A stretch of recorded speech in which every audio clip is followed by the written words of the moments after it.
hats. Hey everyone! Accessories. Good morning to another, it's a chilly winter episode. It is. Of FeelItRealFunLive.com. Yeah. Hello, you guys. Oh, doobie-doo. Right. There we go. Sharing it to the groups, Victoria. So, our 12th of June, 2020, and it's your manifesting questions. Answered live. Because the alternative There sucks. goes Kalina. Right. Alrighty then. So, hope you guys are going good. Oh, that's good.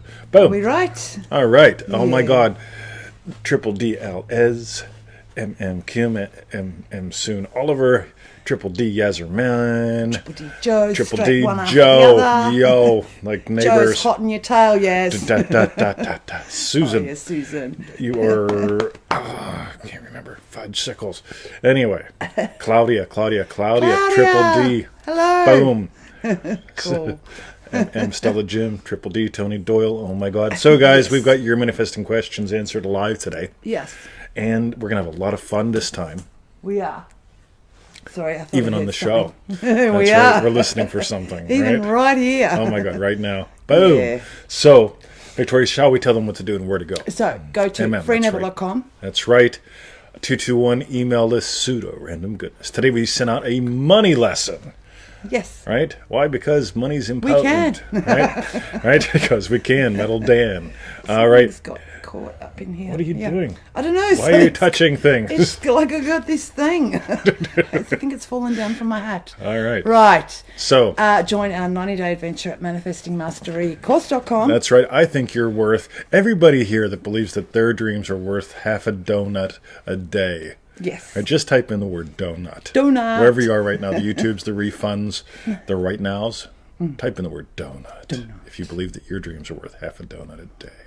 And for refunds, visit our YouTube channel, feelitrealfun.com. That's right. Hello, DDD Mark. If you're around, I want to chat with you real quick later. Whether it's a typey or whatever, it doesn't matter. But boom, got to set something up, dude. Set something up, dude. All right. So, Victoria. Yes. Shall we dive shall in dive with the in first question? With the first question. And We it's should do from... it backwards sometime. That'd be fun. Oh, Jesus Christ.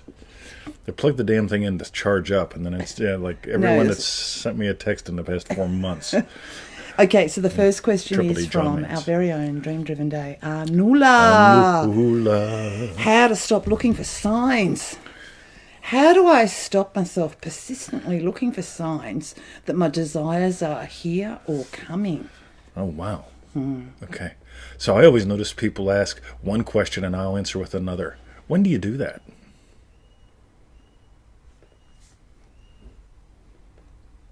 When do you look for a sign? Right? Because you're not always looking for them. But when do you? Right? Cool. Which also brings us to why do you? But everyone goes into justifications and bullshit when you ask why questions. Well, I remember the why, one why do you feel that way, Victoria? I don't. It's a bang, right? No, Versus I like, know when the do you feel answer that way? you always seem to give to these sorts of I questions. seem to, yes. And it's like, if you've ordered the pizza, do you keep wondering, is it going to come? Is it going to come? Is it going to come? Especially while you're sitting at the restaurant. That's right. Do you know what I mean? You know it's coming. You know it's coming. But when do you look for signs that it's coming? Like, I guess maybe for me, I'd glance out at the kitchen thinking, when? When do you do that? how far away is it going to be? How long are you going to make me sit here? Is it like when you're sitting with your mom and she's grumbling on like forever about the same dumb shit she told you 4 times in a row? And then I you're might going, be sitting with you. is you my telling pizza me the ever same dumb coming? shit. Is my pizza ever coming? Yeah. Right, so when do you look for signs? Right. If you notice that, you're going to notice the state you're actually in at that time, and then you can exit that and have all sorts of things. So, Nice. got it? And just for a few club members, that's interesting because when is location? Totally. And we're also talking about it starts with location. So it's like that when, that's very cool. Boom. I get that. Do you get that? I get that. I got that loud and clear. I'm sure you know you when do. do you know when I get it? Cool. Boom. Excellent. I think I saw Annoula is here. Welcome to the show. Yes. All Cool. right. So that was your question. If you missed part of it, hit the rewind button, but not now. It was Annoula's Yes. question. That's Okay. right. Boom. Is she here? I don't think so. She comes to the front. Watch No, she's parties. here. Oh, hello. I didn't think you were here. Yeah, all right. Yeah. So, Sweet. Adelia. Hello, And Adelia. all the other packs, that's right. And Virginia. Okay, boom. All right. All right, I bet Doc. you I have at least one pack you haven't got. I'm sure. God. So, believe me, I've got so much stuff everywhere. Anyway, my Cool. dog is eating my dog. So, shall we continue, Victoria? Yes, we shall. All right, and then Daniela. The next question's from Diana on Facebook. Diana. Stop the jackhammers. I would love to create the feeling of a peaceful, calm, quiet home environment. Wow, this reminds me when we got our roof done. Okay, I'll keep with your question though. Yes. A sweet, beautiful silence. Attempting this feels impossible in my current environment. The noise pollution from my neighbours is almost non-stop. This may sound like an exaggeration, but I swear it's consistent noise daily from 8 a.m. till 12 a.m. So it's past the 12 p.m. to, I assume, to the 12 a.m. So it's like We don't know. for 16 hours. 16 hours. If the CIA ever needed a noise torturing centre, my home would be it. How can I create the feeling of the environment I desire to live in while the jackhammer is running in the background? Thanks in advance. P.S. I'm in total awe by your gorgeous and paradise-looking home. Boom. Thank you, Diana. All right. Diana. Ready? This goes back to the whole thing of looking for signs. All right, so we're just going to answer it a different way. The only way you can look for signs is to look into the past. So it's sort of like going, right. So there was a loogie in the Spanish loogie. There was the other loogie. But let's see what followed the loogie. Oh, the Great Depression soup kitchen lines. Wow, that was cool. I mean, like, if you're looking to the past to see what's going to happen in the future, the past can't lead. Right? The past can repeat. I mean, because it's like, oh, okay, that's what I do next. So that's what you do. Okay, I caught the loogie. Now it's time to have a depression. It's interesting to me because when you get philosophically, okay, anything you can sense with your physical senses is in the past. The imaginal act leads, the physical follows. Consciousness is the only reality. Inside of consciousness is what leads the imaginal, and what follows, which is the physical. I can promise you, I did this course years ago. It was one of my early medicine wheel trainings, and I took over a pavilion in East Park because it was shaped in the shape of an octagon. So I went down and I put my props all there, and then I made it look like someone was having a picnic, right? And so I took the people, I had like 12 people in my house, and we walked 5 minutes down into East Park, and we got into the little pavilion where it looked like there was somebody having a picnic. And I just started throwing shit in the trash. And my people all went nuts, out. right? They're like, what is wrong with him? And it's like, it's my pavilion, right? Mine. And then as soon as I threw some of the stuff out, they realized, oh my God, he's got props everywhere for the teaching that I was doing that day, right? So we did the thing and so on and so forth, and we stopped and we did a little quote unquote, let's say, meditative exercise. And as soon as I went quiet, everyone noticed that everything stopped in the park.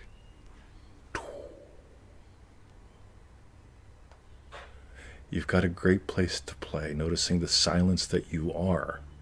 All the apparent motion happens within the stillness of you. You've got a great opportunity to not wait for the end, but to notice the silence that you are is where all that noise is. The silence is what notices the noise. You get hypnotized by the noise. But if you can just relax and just notice it's there, boom. Let's toss that out.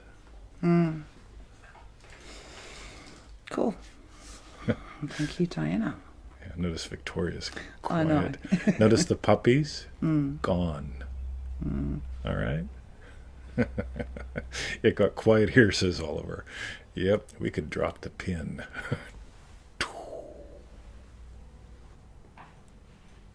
Next. Okay. Yeah, come back from that, buckwheat. Buckwheat. Oh, dear. The next question's from Dream Driven Day Tommy. How do you focus during a scene? Can I use the I don't know zone to come up with a scene? In my session, I notice my eyes wander a lot and lose focus on the scene and start imagining wild things. How do you focus during a scene? I just love wild things. Yeah, that's a yoga move. It's actually really hard. Wild things, right? Yes. So here's the key. I dial into one thing. There was the lovely lady I spoke about on a call I did this morning, who she wanted to marry a man, right? She was an older woman, wanted to get remarried, and she had this very elaborate scene that involved seeing him, dance floor, music, other people, all sorts of stuff. And again, we'll just call that setting. If you want to dive into that, check out the scene creation videos at feelitrealfun.com. And I got that she was just really like going on and finding all these things to notice. And I just said, hey, because she didn't have a guy in her life at this time. And I said, so when you look into his eyes, what do you feel?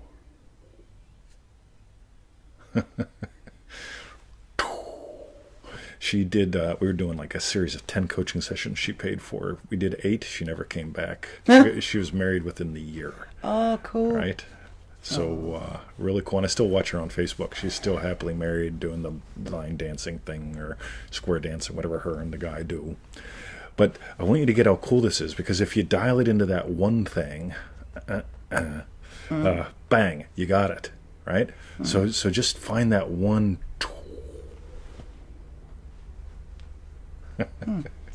It's a silent show today, everyone. We'll bring some Chili Billy in. Oh dear, Monica. Cool. All right. Okay, so that was from Tommy. Thank you, Tommy. Boom. And those who want to know about the I don't know zone, that's in the anxiety eliminator. Really cool. Tommy got it. Cool, buddy. Boom. Sweet. Wiggle around. How does it feel? And by the way, notice the question. I didn't say, what do his eyes look like? Make a list of attributes about him. That would just have all sorts of wild thing going on. Versus like, how do you feel when you look into his eyes? Right? Boom. Right? How do I feel when I'm in the car? Tickle, belly, heel, dog. Boom. Got it? I don't have to see the car. I thought it was a convertible at first, but it feels like a convertible to me. Get it? Boom. So, cool. Wild thing. Hello. Oh, nice TT. Cool, Virginia. Excellent. Okay. The next question's from Renee on Facebook. How do I relax? How to completely relax when there is noticeable tension in my body. Even trying to mentally allowing to flow off me even feels a bit painful. It's a strange situation, but it's happened to me more than I can count. I eventually have to rub the area of the body, typically my legs, to allow that feeling to go. Cool. How about you rub it first? Just for fun. Now, here's the cool thing, right? In order for someone to skip, I used to teach skipping as a state breaker. Forex trader takes 2 bad trades in a row, leave the charts, go skip. But for them to actually go skip naked if possible, that's always good fun, right? So you go outside and skip naked down the street. Not only does it give you a chill, right, but before you can do it, you have to imagine doing it. So you're actually having fun skipping before you're skipping, right?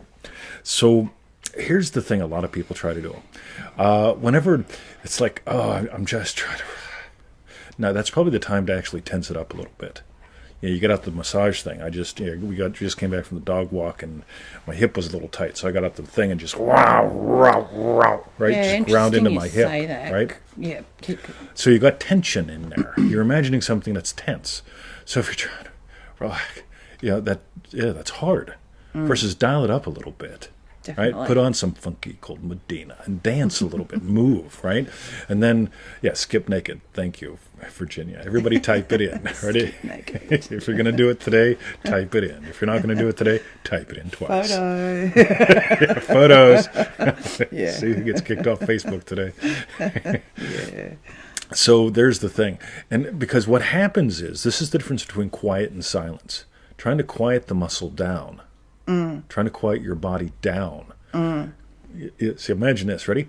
Yeah, trying to be calm. Quiet. Totally opposite to our dream-driven day. Quiet.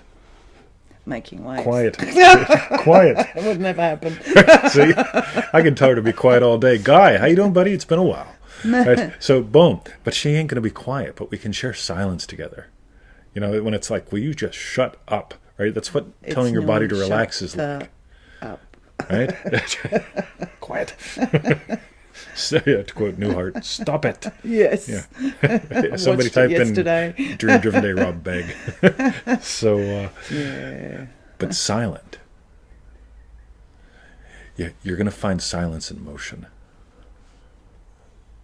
Okay, you know I love the old classics because they say, the stillness within stillness is not real stillness. I totally get it. You put on a pair of gloves with me and 3 or 4 black belts, and I'll just whoop on them, and I'm just in the silence. I am totally still, but they're walking into a hurricane, right? Because that's the kind of fighter I am. But it's all silent. Got it? But it's the silence that's in the motion. It's the stillness that's in the motion, right? So speed it up. Row, row, row. Okay, get up and move a little bit. Yeah, I'd just say, because a few times one of our teachers in yoga used to really like us doing, at the end of our hour of yoga, just as we'll lie on the floor ready to do Shavasana, we're just like lying silent. But just so while we're lying on the ground, she had us really tense every single muscle in our body. Yep. Super hard, like entire body, even your eyes, everywhere, for about a minute, and then release. And it was just incredible how it just drops away. It just felt fantastic. So if you're quote-unquote unconsciously imagining tension, let's make it conscious. Okay, I'm not a fan of that model, by the way, but why not, right? So if you're unconsciously tense somewhere, right? My body is tense. That means your consciousness is tense. Let's tense it all up. And then cool, right? How else could we play with this? Victoria. Don't know. What is the next question? The next question. Okay, so that was from Renee. Thank you, Renee. Thank you, Renee. The next question's from Kat on Facebook. Ignoring or revising? How should we react to people who provoke a trigger in us when we cannot ignore them or their actions? What is the line between ignoring and revising so we don't feed the way they manifested negatively and standing up for ourselves? Cool. I get both of those are a reaction. So if I ignore, it's a reaction. If I revise, it's a reaction. Again, both can be very useful. But let's move back to the action phase. If you think about these people right now, imagine you're talking about specific people, not just those 1 out of every 3 random person that really gets on my fucking goddamn nerves, right? But if you got a couple specific people in mind that bother you, right, that make you go, where the fuck is the pizza? Right? I'm checking. Yeah. You imagine them differently. Instead of imagining them droning on while you're sitting there waiting for the pizza, and you're going, are they making it? Did they order it from another shop? Right? Do they have to milk the cow to make the cheese? It's 180 days later. Mom, will you shut up? 20, whoever. Right? Yeah. Versus, right. Imagine lovingly for them. Lift them up. Right? Now. Because if they come to mind and you're going, oh, like if I'm thinking about, Cousin Jimmy, and if I'm thinking Cousin Jimmy, and I go, oh, I hope it's not him calling, right? I got to imagine something different about Cousin Jimmy. Got it? So let's take the active route. Since I asked about 2 reactions, let's just go active on the darn thing. So that's my answer today. Jesse says, got to go get smokes. That's it. That's the other thing you do. You take up smoking, right? Someone's getting on your nerves. They just start and you go, hold on. I got to go get cigarettes. Yeah, and then you go. 19 years later, what was it? I gave up or something. Oh, no. Yeah, and when you see him next time, it's like, wow, I remember the last time I saw you, I was telling you about, and you went to get cigarettes. I said, that's what I went to get. And you go get cigarettes. So everyone type that down. All right. Cool. Boom. Thank you, Kat. All right, that was fun. It could be useful too. The next question is... By the way, one more, one right? more. Okay, when the silence just looks back at people that are doing stupid shit, right? Yeah. So in other words, I stop and be still. I stop feeding that because I'm making them do it anyway. But when the silence is just there with them and they're doing stupid shit, sooner or later they shut up. Right? And you're not going to tell them to be quiet. Suddenly it's all like, So, silence. Yes, Annoula, you're right. Jesse's question's coming up next. Yes, it is. Maybe we'll make it till last. Yeah, I'll just skip it. No. So, Dream Driven Day and Mod Squad, Jesse. Yo. Coaching help? Question mark. Is there a way for me to notice more quickly when spoon feeding data is working and when to let them figure it out? I love making people dig for data. If they want data, I'm going to make them dig for it. Right? You ever read somebody sent us a gutted Scientology book the other day. Oh, yes. Right? Thank you, in case you're watching, right? Yeah. And Yes. So Will say their name? No. So they sent us this gutted Scientology book the other day. And the only thing left from the Scientology book was their precepts or something on the front and the back cover. Yeah. And it's like, oh, fucking God. Like, this is just horrible. I know, all the data. Yeah, and Victoria says, oh, the data sorters would love that. Yes. I mean, really, they would. It was like the science of survival or something. It was Dianetics. Dianetics. Oh, John. Yeah, same thing. Scientology. Oh, yeah.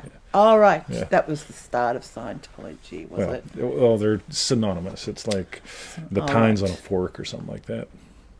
Oh, Yeah. I didn't know that. Yeah, you do now. Right. So, generally feeling, I like making them work for data.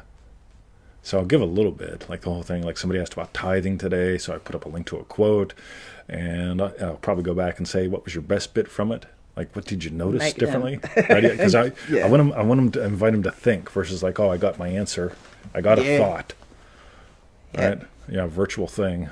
Right? I want them to think. They're closer to a verb than a noun. So Mark still has that book. Yeah, wouldn't it be interesting if you opened it up and it was exactly the same as mine? All gutted, full of smokes. Boom. All right. Yeah. Anyway. Cool. All right. L. Ron. Yeah, L. Ron Hubbard. Okay. Thank you, Jesse. Imagine what's in his cupboard. I mean, L. Ron Hubbard's cupboard. like that'd be a good child's book, right? So it'd be a demented child's book. Yeah. L. Ron Hubbard's cupboard. Bill Clinton's talking about L. Ron Hubbard. What's going on? Wouldn't we like to know? The silence was fun. Yeah. So. Yeah. All right. So, Victoria. Boom. The next question's from Damien in Manifesting Mastery. Grampy. Feeling it, real versus emotions, or just feeling it versus emotions. Yes. Feeling it. This can be joy and excitement as well as anxiety and fear, yeah? It's all the same, feeling it. Cool. The feeling that matters is that feeling of naturalness, the feeling of knowingness, the feeling of the relief of possession. Right? So I can experience all those feelings in my car. But I know that there's a BMW parked at the top of the driveway right now. So there's that knowingness. I am a BMW owner. So, but I can imagine, yeehaw, Tickle Billy Hill, yeehaw, Tickle Billy, fuck. Something comes out and almost hits the car. So like all of those, like any emotion can be part of a state, which is pretty cool. I think that's what you're getting at right there. So the whole thing of like always being happy, joy, that's a little bit weird. But the whole thing of like Garden Girl, man, I've watched her be frustrated out there sometimes, right? And then I've watched her out there like just crushing it, right? So, boom. So there we go. Cool. All right. Excellent. Thank you, Damien. The next question is from Malaika on Facebook. Manifesting life partner.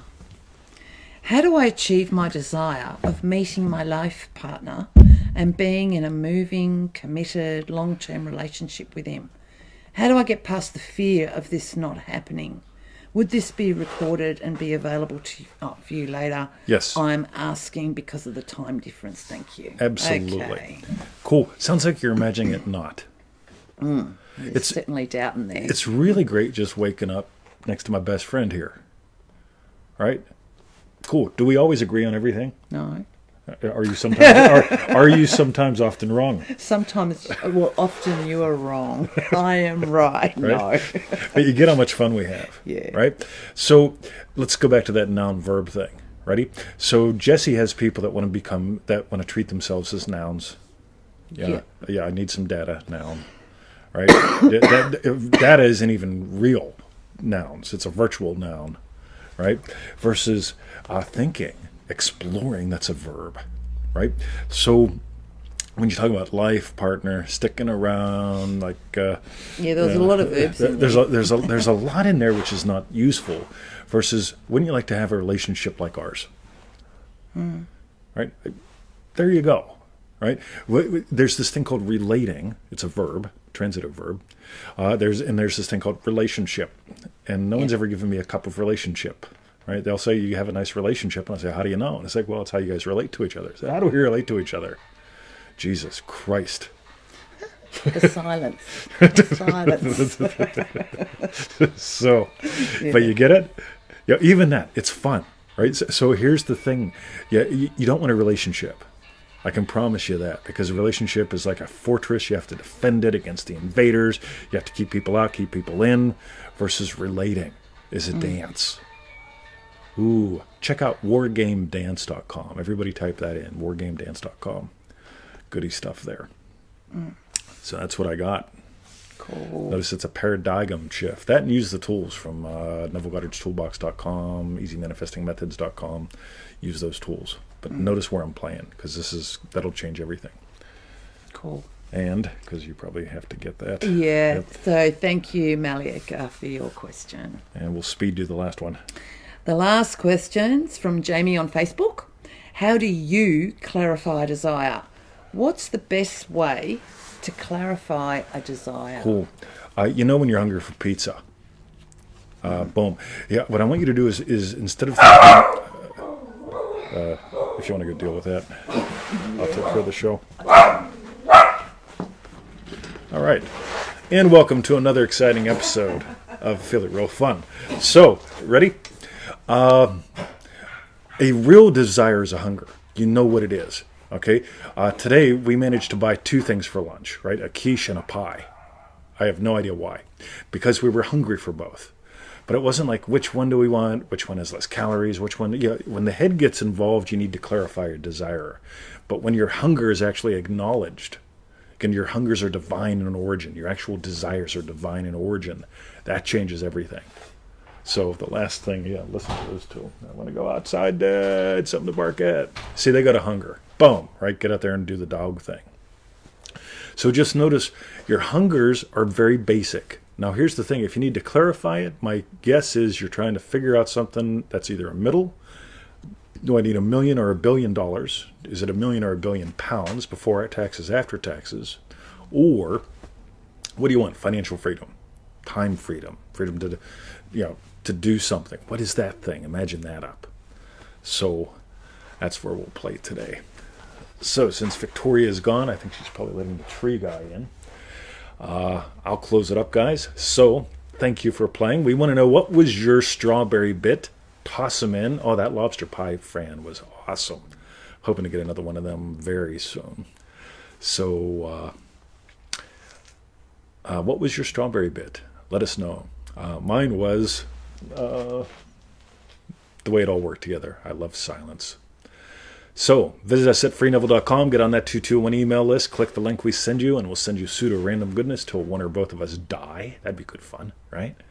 Next, manifestingmasterycourse.com. Right? Join us there. It's a lot of fun. 15 to 25 minutes a day is what it takes. Price of half a donut. It's $97 total for those who need to know the exact dollar figure. How big does $97 feel to you? Look at yesterday's show. And for the, what do we say here? Show shares for more, feelitrealfun.com. So that's it, guys. Love you. See ya. And thanks for playing. We'll see you in a couple days. And Triple D people, we've got a call this weekend. Hoo-ha.